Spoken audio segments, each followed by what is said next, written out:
Olha, vai tu. Đã chơi lắm ạ. First division. Cặp tất cả là rồi trên con lá.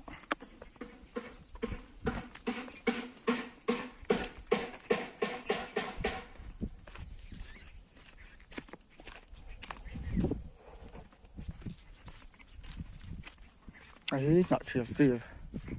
Lọc xuống nhá. Mình lại thì anh flex bằng về đầu ta ra. Cái first division cặp flex này các bạn nhá. Ama sadar mi kanan football club. Nhá.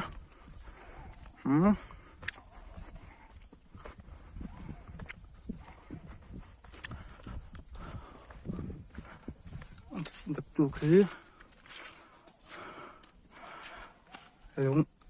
lung leng kita electric van cái này á rút nắng hay là hiện bên này là lẩu tát cháu á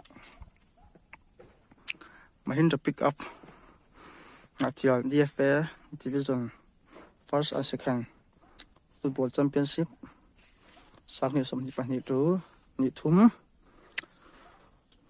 ya HTF Staff Gram National First Division Club te BFC Bazaar Football Club nya John Martin Football Club buka ada Electric Van Football Club nya ada Kanan Luan Veng Lai Football Club First Division thấu Luan Thiel Tlang First Division Club thấu như vậy là hiện Rupui FC Rupui First Division Club Luan tak Penjal Tehi First Division Pariat Club Pariat First Division Oma thì xuống mới chơi hiện Second Division lìa đèn lúng nhá model râu trắng lung leng lầy té khổng bọc ven hùng FC Ramricon S trong túi